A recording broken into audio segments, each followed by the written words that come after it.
My name is Freya. At the time, I was live streaming a talk on trust in families, a topic I truly believed I understood. Until my phone buzzed. A FaceTime call from my husband, Nathan, suddenly popped up on screen in front of thousands of viewers, and within seconds I saw my sister, Ashley, sitting on his lap, kissing him passionately in his office. I kept smiling, kept talking about loyalty, but inside, everything shattered. Have you ever been betrayed so deeply you couldn't even recognize yourself? If you've lived through a moment like that, leave a comment to let me know I'm not alone. And if you want to hear how I picked myself up, not for revenge, but to reclaim who I am, please like, subscribe, and stay tuned because what happened after that was far worse. If you think this all started with one accidental FaceTime, then maybe you've never spent your whole youth carrying a family that never once called it sacrifice. I grew up in Portland, Oregon, in a silver-white 3-bedroom house with a tiny porch lined with lilacs every spring. My mom died when I was 15, a car crash, right after her 3rd consecutive overnight shift at the local hospital. They said she nodded off behind the wheel.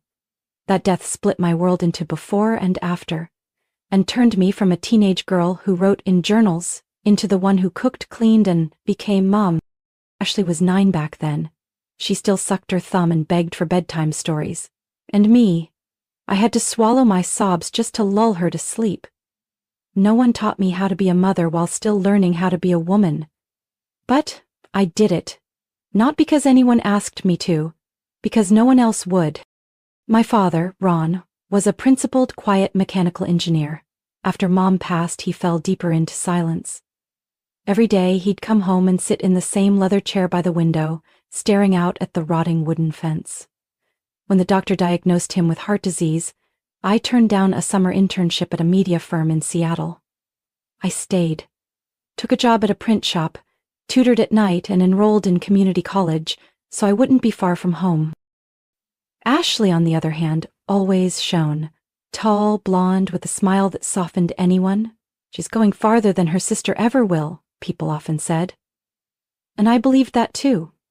That's why I poured every dollar I saved to send her to Los Angeles to study communications. The major I once dreamed of, but never had the time, the money, or anyone to lean on so I could chase it. During those years, I met Nathan. He was in my analytical philosophy class at Oregon State. I was a part-time teaching assistant, balancing lectures with shifts at the campus cafe. Nathan, brown hair, black-rimmed glasses, always asking questions about ontology I had to research before answering, struck up a conversation with a paper airplane. It read, "Do you prefer Camus or Sartre? Also, your coffee's great." I laughed. We fell in love quietly. I didn't have time for parties or weekend trips, but Nathan found something in me that I didn't think anyone had ever seen before. Someone who listened, who stood in the background and quietly held everything together. We got married after 3 years, a small backyard wedding with purple dahlias I arranged myself. Ashley was my bridesmaid. My father walked me down the aisle even though his legs trembled and his hand never let go of the photo of my mom tucked inside his suit pocket. I thought I had found happiness, and I did, in the quietest, most persistent way. Until Nathan's mother, Darlene, told me over dinner after the wedding, "Freya, you seem like a good person. But Nathan has tremendous potential. Don't make him choose between family and his career. A smart wife knows when to step back." I smiled and kept clearing plates. Nathan either didn't hear it or pretended not to. I never really stepped back, but I never moved forward either. I was always in the middle, close enough to hold things together, never close enough to own anyone's whole heart. And with Ashley, that became more obvious over time. After graduation, Ashley started working at a PR firm in Los Angeles, then moved to New York, then Miami. Everywhere she went, she always met interesting people, and every time she called, she'd say, "This, I wish you'd live more for yourself. Stop carrying everything like Mom did." It sounded like love, but it was really a warning, because the one who told me to stop carrying would later be the one who placed the heaviest burden on me, without ever knowing or caring. And then, one day, when I thought I had finally built the home I'd longed for, that call came. right in the middle of a live stream. The name Nathan FaceTime appeared. And I answered, not knowing I was opening the door to everything I'd tried to protect crumbling in just 14 seconds. It may seem like it all started in that moment, but the ending had been set in motion long before. I just never imagined the first person to walk out of that door would be my own sister. After that live stream, I went quiet, and I started quietly retracing the clues I should have seen long ago. I opened my laptop and logged into the joint bank account Nathan and I shared, something I'd barely glanced at the last 3 years, only to pay bills or check office rent. It all looked familiar, until I noticed a string of regular withdrawals. The recipient name was unfamiliar, Hartford Media Solutions LLC. Every month, $3,000 to $5,000 were being transferred under the label Media Investment. I typed the company name into Google, heart racing. The top result was a site still under construction. Basic layout, but oddly, the About section said, "We are a creative firm shaping modern family branding, drawing inspiration from the lives of founders Freya and Nathan Hartford." Right below it was our wedding photo. Me in a high-collared lace gown. Nathan holding me from behind, one hand resting gently at my waist. I never gave permission for that photo to appear anywhere, ever. I clicked Founders. Ashley's profile popped up. Same glowing smile, shoulders lit under studio lighting. Beside it, her title, Ashley Hartford, creative director, media consultant who's worked with over 12 fashion brands in Miami and Los Angeles. Currently co-building a family brand startup with iconic couple Freya and Nathan Hartford. I read it 3 times. My name wasn't used. I had been turned into decor for a dream family they were building, on my back. I closed the laptop and stood. My hands were ice cold. My chest felt like it was being crushed. I walked around the house. And everything looked different. The wedding photo on the wooden shelf. The sticky note on the fridge from Nathan. Meeting with Ashley home late. The red dress Ashley left behind after stopping by. I called the bank. I'd like to verify some transactions to Hartford Media Solutions. Who owns that account? The woman on the line was polite. I'm sorry, we can only provide that information if the account is under your name, or if you're legally authorized. Is that account linked to Nathan Hartford? I'll check. Please hold. 3 minutes later, she confirmed. Yes, the Hartford Media Solutions LLC account is registered to Mr. Nathan Hartford. Established this February. Registered address matches his law office. February, that's my birthday month. Also the month Ashley happened to be in Portland for my birthday and stayed an extra week due to a flight issue. I opened the filing cabinet and pulled out the folder with our home ownership documents, our biggest asset as a couple. But when I held the paper, I froze.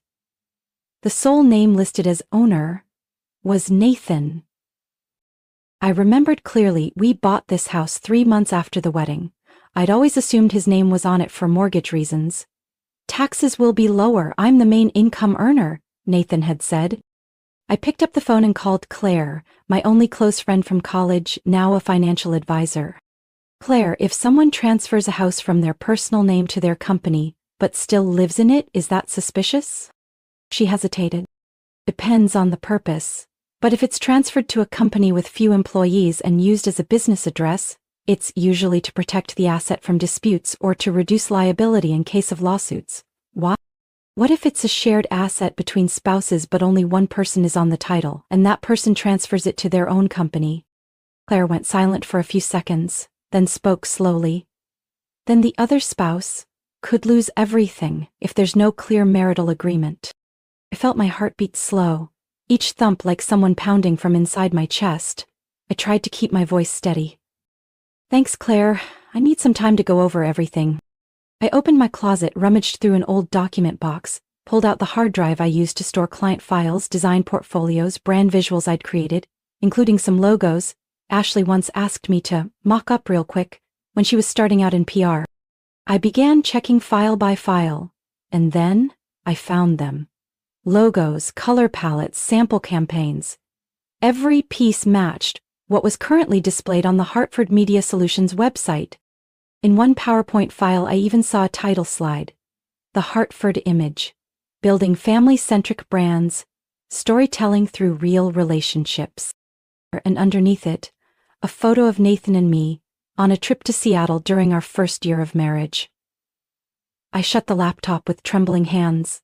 Every emotion converged into a single point. I wasn't the victim of a sudden affair. I was the background character in a strategy that had been carefully built. A branding tool, soon to be discarded when I no longer matched their image. If they thought I would disappear quietly, they forgot one thing. I was the one who once carried this whole family, and this time, I would reclaim everything taken under my name. I didn't expect anyone to take my side, but I didn't think I'd be cast out so quickly either. Less than a week after I discovered the truth, my mother-in-law Darlene called and invited me to dinner to have a mature conversation. I went, thinking she might be the one person who had, at some point, acknowledged me, even if coldly. But the moment I sat down, before my water glass even touched the table, she said bluntly, "Freya, don't take this the wrong way, but, Ashley is a very capable young woman. Quick, charming, ambitious. She fits Nathan better, more in line with what a proper wife should be." I set my glass down, trying to keep my hands from shaking. "So, what does that make me?" Darlene pressed her lips together, then offered a small smile, as if I was overreacting. "You're kind, thoughtful, but kindness alone isn't enough, Freya. The woman Nathan needs is someone who can accompany him to events, network with partners, understand the market. Ashley has a background in media, PR, branding, and you? Work from home, keep to yourself, you live simply. That's not your fault, it's just that I'm not enough to keep my own husband?" She didn't answer right away, but her eyes said everything. I left her house that night without touching a single dish. I didn't cry. I simply drove home, past the streets where Nathan and I once counted every penny to afford our first house. Then came the friends. It didn't have many close ones. Just a few from college, a couple of industry contacts in design. They heard the story through texts, online news, or from Ashley herself. One of them, Ava, who had been a bridesmaid at my wedding, texted me to meet for coffee. "Freya, I know you're hurt, but I think, now that it's happened, maybe don't make it worse. The more noise you make, the more likely they'll retaliate." "I'm not trying to retaliate," I said. "Good, because I don't think Nathan is a bad person. Men face pressure too. If they don't feel supported properly in a marriage, sometimes they look elsewhere to compensate. A man who betrays his wife and siphons money from their joint account to build a career with her sister, is that your idea of compensating?" Ava shrugged. "Ashley's not a bad person either. Maybe there's something between them that you and Nathan lost." "Exactly. There are things between them that I don't have anymore. Like a lack of integrity, shamelessness, and the ability to convince others that betrayal is some kind of compatibility." I stood up, said nothing more. That coffee was the last time I saw Ava. But the breaking point was a letter, embossed with metallic trim, sent from the same email Ashley once used to send me birthday cards every year. Now, it was her business email. Subject line, "Proposal for amicable resolution." I read it over and over, every sentence like a thin blade sliding through skin. "Dear sister, I'm not writing this to justify anything. I know no words can undo the pain you're feeling. I want to find a way for everyone to move forward without more hurt. Nathan and I didn't mean for things to happen this way, but emotions aren't controllable, and after months of working together we realized there was something deeper between us. You've always been strong, and I know you'll get through this. As for the assets, you can keep the old house in Eugene. Nathan and I only ask for full control over the new media company.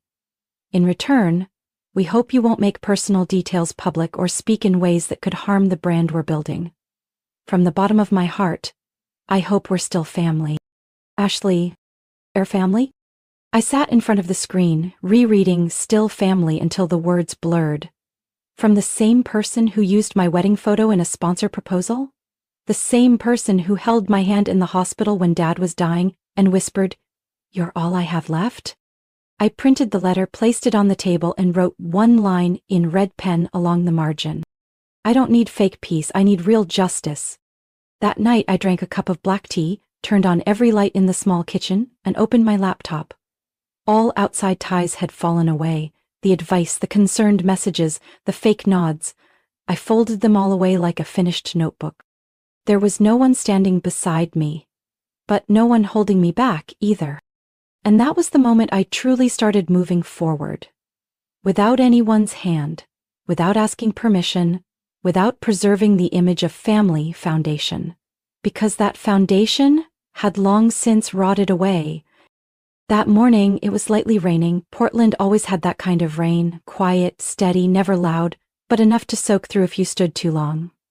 I stood under the awning of a red brick building, staring at the wooden sign engraved, Edith Ford, Intellectual Property and Creative Rights Law. It had been over 2 years since I last worked with Edith, when she hired me to redesign her law office website. She'd been an easygoing client, sharp but deeply principled. We were never close. But I remembered her eyes, calm and always seeming to read your mind while you were still speaking. When I knocked, she recognized me instantly. "Freya Hartford. Didn't expect to see you under these circumstances." I gave a faint smile, too drained for polite pretense. "Neither did I." She welcomed me in, handed me a cup of hot ginger tea. In a room lined with thick bookshelves and soft golden lighting, I laid it all out. Every image, every logo, the designs I'd made for Ashley when she said she was testing out some ideas for a startup. The palettes, the branding boards, the draft layouts, all of which now sat on the Hartford Media Solutions website, copyrighted under Nathan's name, as if it were all their work. Edith didn't interrupt me. She simply flipped through each page, jotting notes in a dark brown leather notebook. "When you sent the files to Ashley," Edith asked, "was there any written agreement?" "No, but in the email where I attached the designs, I clearly stated they were for personal use only, and not authorized for commercial purposes." She nodded. "The email itself constitutes a terms declaration. If the other party doesn't object, it's legally considered acceptance. And now they're using the material to raise funds and generate revenue. Legally speaking, that's a copyright violation." "Can you sue them?" I asked. "Yes, and you should. But before that, we need stronger evidence, screenshots, original file metadata, proof of creation date, time sent, and how the designs are currently being used." "I have all of it." I pulled the hard drive from my bag and placed it on the table. "And I want to do more than just file a lawsuit." Edith raised an eyebrow. "I want to go public, not out of revenge, but so they can't keep using this perfect family image to deceive others."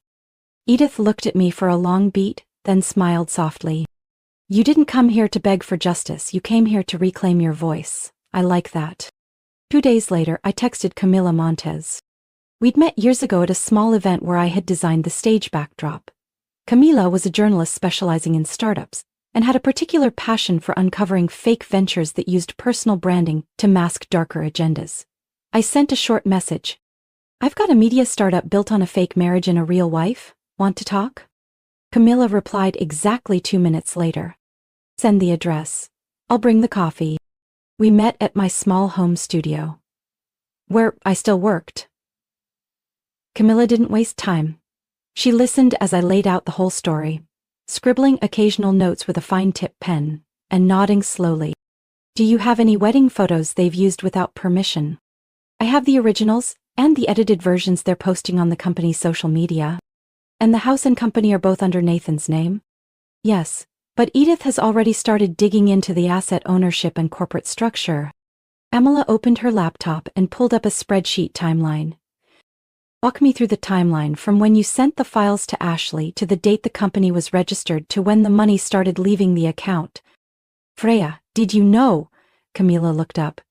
"Their startup was just selected for the top 10 in a family media competition by an investment fund in Seattle. Total prize $150,000 and a 2-year brand consulting contract. With my wedding photos and my work? And with the reputation of the Hartford couple? An icon for the creative generation balancing career and family." Camila quoted the exact line. I leaned back in my chair. Can we stop them? Not stop, but we can show the world who they really are before they collect the prize. For the first time in weeks, I didn't feel alone. Edith, the one protecting me with legal language. Camila, the one casting light on the shadows they hoped no one would see. And me, the woman who once felt small, now learning to turn silence into strategy. I was sitting in my little office finishing a color palette for a nonprofit project when my phone screen suddenly lit up. A FaceTime call from Grandma Marjorie. I hesitated for a moment, then answered. Her wrinkled face appeared, eyes sharp and alert. She was sitting by a window, soft afternoon light streaming through cream lace curtains, tinting her silver hair with a golden hue. Freya, is that you? Her voice trembled slightly, but was clear. Yes, it's me. Is everything okay, Grandma? She squinted, leaning closer to the screen as if to make sure it was really me. There was something on TV. A morning interview show. I turned it on thinking it was a cooking segment. She paused briefly, then lowered her voice. But then I saw Ashley and Nathan. They were introduced as the most inspiring co-founder couple of the year in a startup love story segment. I thought my eyes were playing tricks, but they called out your names clearly. Said the love story began with a shared passion for creativity and building the ideal family image. They even showed old pictures, wedding photos, you and Nathan, but with the colors adjusted and your face removed. I wasn't in it. I was erased from everything. Freya, why? Why didn't anyone in the family tell me? Why have you disappeared? Because, Grandma? To them, I was never really there. Her brows furrowed. What do you mean? I pulled my tablet from the desk drawer, opened Edith's report emails, screenshots from Camilla, bank records, and told her everything, step by step, that Ashley had used my name to build a new startup, that Nathan had transferred assets into his own company, that they used my image to tell a love story I was never part of, and that the world believed it without asking a single question. She didn't interrupt, didn't argue. Finally, she asked, slowly, Does your mother know? She does, but Mom thinks Ashley is the better match for Nathan. She said love doesn't choose sides, and maybe this is life's way of setting things right. Grandma let out a long, heavy sigh, as if it had been stuck in her chest for years. What kind of right is that? What's right about a girl stealing her sister's husband and going on TV to preach about startup love? I may be old, but I'm not senile, Freya. What you've described is deceit, not destiny. I couldn't hold it in. Tears streamed down my face even though I made no sound. Maybe because for the first time, after everything, someone in the family said out loud that I wasn't crazy, overly sensitive, or someone who needed to know her place. Grandma? Listen to me. She sat up straight, eyes sharpening like years of age melted into sudden clarity. When your mother died, I didn't cry much. I was afraid you kids would get scared. But that day I swore to myself, if anything unjust ever happened to either of you, I'd be the first to speak up. I was speechless. I used to think Ashley was just a girl who needed love, but now, it seems she needed guidance more than indulgence. Grandma, no one believes me. Everyone says I should stay quiet to protect the family image. Then stop protecting it. Family isn't something to protect, it's something to stand up for. She paused, then clicked her tongue. So what are you going to do now? I won't scream. I won't run around claiming to be the victim. But I will make sure people see who really got hurt. And who's profiting from that pain. What do you need from me? I hesitated, then said softly, I need you not to forget me. Even if they erase my name from every paper, every screen, I need one person to remember I didn't vanish. She smiled, gently in that signature Marjorie way. You don't need anyone to remember, because you're going to make sure no one can ever forget. I arrived more than an hour early. The launch event for the fashion brand Aura by Hartford was held in the grand ballroom of a luxury hotel in downtown Seattle. Crystal chandeliers, glass walls, red carpet. Every detail meticulously crafted to evoke elegance, trendiness, and the spirit of modern, empowered femininity. At the center stood a small stage designed like a mini talk show set. an ivory round table, baby's breath flowers arranged off to one side, and a gold-plated microphone on the other. And in the middle, standing proudly in an emerald green jumpsuit, was Ashley. The same sister who once giggled when I taught her how to match colors in PowerPoint back in 9th grade, now speaking about a startup journey from the heart. I stood in the back corridor, watching her through the live stream projected on massive screens. I believe every successful brand starts with a real story, Ashley said in a carefully trained voice, soft yet confident. And for me that story began with love, a relationship full of challenges, where we had to choose between living authentically or living by a script. We chose the truth. Across the hall, Camila sat beside me in a hidden corner, headphones plugged into her laptop.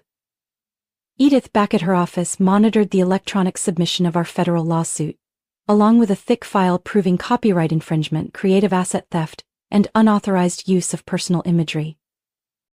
3, 2, 1, Camila whispered. Sent. Copies also delivered to the media team and the primary sponsor. On stage, Ashley continued, and I believe every woman has the right to tell her own story. In her own words, and through her own imagery. That's why I created Aura, so every woman can feel truly seen. Right at that moment I saw Angela Wu, the representative from Citrine Capital, staring at her phone, then whispering something to the man beside her. Another person, a partner brand rep, pulled out his earbuds and frowned. I knew Camila had attached everything. The original logo designs I made for Ashley as personal samples back in 2020, the original Illustrator files, raw metadata, email history, along with our wedding photo, mine and Nathan's, edited for color and with my face blurred, marked for anonymous media use, and most damning of all, the speech Ashley sent from her email, ashley@hartfordmedia.com, containing a paragraph lifted word for word from a post I once wrote for a nonprofit project 3 years ago.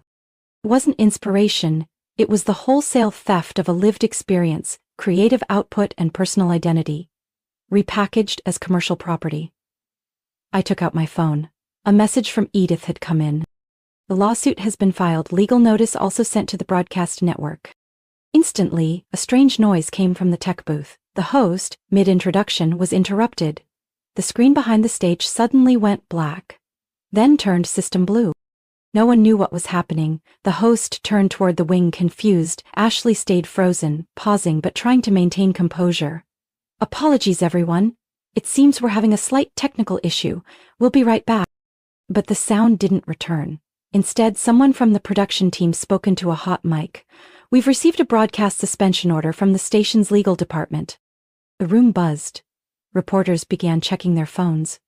One read aloud from the Tech Mirror site. Intellectual theft exposed. The real story behind Aura. By Hartford plagiarized designs. Stolen identity and a lawsuit dropping mid-broadcast. I stepped out of the shadows, no microphone, no spotlight. Just one step into a packed ballroom, every eye darting between Ashley and me. She turned around and saw me as if she'd seen a ghost. Her face held that media-trained smile, but her lips trembled. You? What are you doing here? I stood exactly 3 steps away, close enough not to be ignored, but far enough that she couldn't touch me without crossing the boundary she'd created. I came to hear what story you'd tell next, I said. Freya, I think you should... No, I cut in. You thought wrong. And this time, I didn't come to warn you or cry. I came to reclaim what you and Nathan stole. My name, my work, and above all, the truth. A team member whispered something into Ashley's ear. Her face went pale. He held up the copyright suspension notice for a secondary camera. We're required to end this program due to pending intellectual property violations. Less than 10 minutes after the notice was issued, the investor seats began to empty. Angela Wu from Citrine Capital stood first. She said nothing to Ashley, closed her portfolio coldly, and walked out. Right after, Bennett Sloan from Solstice Partners pulled his headset down, took out his phone, and said one sentence to his assistant. Pull the funding, cancel the contract, immediately. On the live stream, the feed cut abruptly. The program's logo faded, replaced by a cold white line of text. Broadcast paused due to technical reasons. But everyone knew technology had nothing to do with it. An hour later, headlines started flooding in. Scandalaris at Aura launch, founders accused of intellectual theft. Angel designates uncovered true creators, steps into the light. Live launch happen investors. Withdraw following capital call from investment. For Masser allowed for urgent. My name? Freya Hartford. Return to the media. But this time it wasn't blurred, replaced, or misspelled like a shadow. It was sharp, precise, tied to one clear label. The rightful creator. As for them, Ashley and Nathan, they finally got the title they earned. Scandalized co-founders built a startup on someone else's name. And so the brand launch, funded for 8 long months, ended in 43 minutes, with no farewell to the audience. No backstage hugs, no commemorative photos, only a stack of scripts sliding quietly off the table, lost in the sound of retreating heels. 3 days after the failed launch, I got a call from an unknown number. Seattle area code? I didn't pick up. But when the voicemail played, the familiar voice made my chest tighten. Freya, it's Nathan. Please, call me back. Just once. We need to talk, not as exes but as two people who once shared a life. I don't want this to go too far. That night, a courier arrived at my door with an express envelope. Inside was a settlement offer brief, bearing Nathan's attorney's stamp. Bullet points laid out terms. A 70-30 assets split, a fixed payout, no royalties, with a strict confidentiality clause. I stopped at the final line. Plain wording, full of strategy. If agreed, Party A, that's me, commits to refraining from promoting, sharing, or discussing this matter on any media platform. I called Edith as soon as I finished reading. You see what they're afraid of now, she said, unsurprised. Not the court ruling? No, it's your ability to remain visible, authentically. They're trying to buy your silence. I closed the file and set it aside. I don't want their money. I want integrity. Then let the court define that clearly, Edith said. We're not backing down. The next day, Ashley posted a long blog entry to her personal page, with over 300,000 followers. The header image, a moody black and white shot, her back turned, hair loose, faint light casting a calculated melancholy. Title: A Letter of Apology, When Admiration Becomes a Mistake. She wrote about idolizing my sister since childhood, losing sight of boundaries in collaboration, and only realizing too late that things had gone too far. She said she never meant to take anything, but wanted so badly to enter her world that I lost myself. And finally the closing line. I'm sorry, Freya, the sister I've always admired and loved. The post spread fast. Some praised it as courageous vulnerability. Many others called it a victim performance in a new costume. I said nothing. Posted no photos, made no comment. Instead, I launched a new platform. It's called Truth Layer, a community site built from the network of women freelancers, independent designers, and content creators I've connected with over the years, many of whom never dared to speak publicly about having their ideas stolen, work exploited, or silenced through legal loopholes. Truth Layer's design is simple, unflashy. On the home page, a single line in white on soft gray. Deed is our property. Stories are rights. Identity is a boundary. We don't publish clickbait. Every story goes through legal vetting, there's a feedback portal, volunteer attorneys, and each post is tagged with, "We believe you, now let the world believe you." I'm no longer telling my story, I'm helping others tell theirs, in voices they thought they'd lost. One morning I got an email from a girl in Florida. She wrote, I gave up on being a designer after a teacher used my sketches to register under someone else's name. But when I read that article on Truth Layer, I knew I wasn't crazy. I just needed someone to believe me. You don't need to be believed first to be protected. You need protection so you can speak up. That's not revenge. That's a realignment of order. And when Nathan sent one more letter, offering private reconciliation, this time, with a few handwritten lines. I'm tired. You've won. Please don't destroy what's left of my career. Didn't reply. I didn't delete it either. I left it sitting in my inbox as proof that this time I didn't disappear. I moved to Austin in mid-March, when the first cherry blossoms were still dusting the sidewalks on the south side of the city. No one saw me off. I didn't tell anyone except Grandma Marjorie and Edith. I found a small studio on the east side, a former barbershop attic with high ceilings, exposed brick, and a big window that opened to a sunlit balcony. It wasn't a dream home by Pinterest standards, but to me it was the first space I'd ever chosen for myself. No trace of Nathan, no perfume of Ashley on the pillows, no knocks from my mother full of doubt, no one but me and the morning light. I placed an old wooden desk by the window. On it, my computer, a pot of mint tea, and a small framed note, handwritten by Grandma Marjorie. In that strong, tidy script that even fountain pens would envy. You're the only one in the family who chose truth, and made it beautiful. Don't let anyone teach you that kindness means silence, because when truth goes unspoken, beauty is forgotten too. I read that line every morning as a reminder that I didn't come here to start over, but to keep going. This time, on my own feet. Not long after, I began receiving mentoring requests from young women studying design, most of them new to the industry or returning after years of being hurt in toxic work environments. One girl named Tiana, just 22, told me her former boss took credit for one of her designs and handed it to a client without her name attached. I didn't know what to do except cry, she said in our first meeting. I don't have a degree, no one behind me, and I'm scared of being labeled a troublemaker. I looked at her the way I once looked at myself, sitting at a desk, fists clenched around a sketchpad I didn't dare speak up about.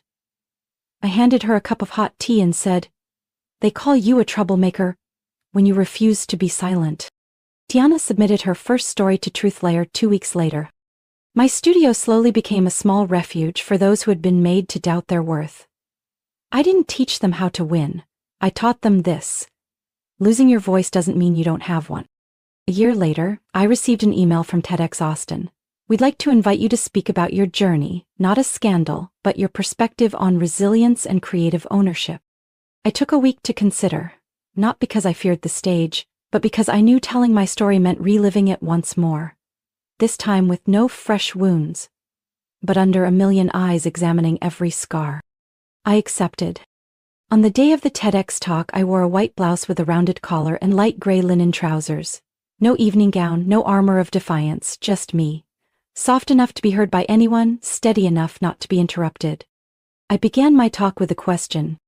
Have you ever had someone take your voice and not realize it until it appeared under someone else's name? I spoke about my small studio, about Tiana, about Grandma Marjorie. I didn't mention Nathan or Ashley by name. Only referred to them as those who thought taking someone else's voice was the fastest way to amplify their own. I ended with the title of the talk itself, Kindness Isn't Silence, because sometimes kindness isn't about staying quiet to keep the peace. It's about speaking up to protect who you are. When I stepped off stage, a young woman came toward me, tears still clinging to the corners of her eyes. "Inez Freya, your talk helped me see myself again." I didn't know what else to say except something small. "Welcome back." And in that moment I knew I had stepped out of the dark, not through revenge, but by refusing to let the light I carried go out again. I have a small wooden box in the bottom drawer of my desk. No lock, no label, just a plain box. Slightly chipped at the edges, its color darkened with time. Inside are things I once didn't have the courage to keep. A photo of me sitting on the steps of our old house in Portland. A faded cloth-bound notebook filled with design notes from my first year in the field. And a letter I wrote, sealed in an envelope addressed to Freya, age 20. I don't intend to send it. The recipient doesn't live at any real address. But I wrote it because I wanted to hear what no one ever told me at that age, just out of school, stepping into adulthood with hands always ready to help, and shoulders bent from the fear of being a burden.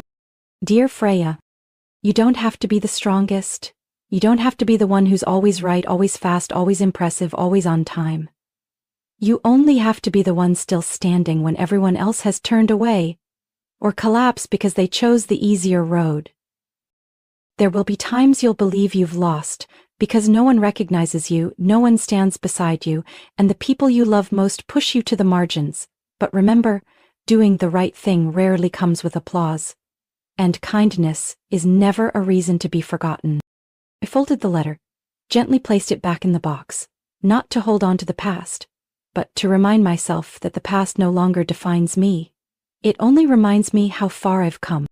Lately I've been walking in the mornings, before Austin gets too hot and the small coffee shops along South Congress have finished drawing their curtains. There's one cafe I often stop at, June's, with soft jazz playing and a window seat where I like to sit and watch people pass by. One time, a middle-aged woman stopped at the window with a little girl, maybe 6 years old. The girl pressed her cheek to the glass, pointed at my open laptop and asked her mom, "Mommy, what's that lady doing?" The mother looked at me, then smiled down at her daughter.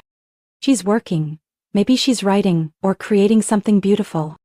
I don't know why that line stilled my heart.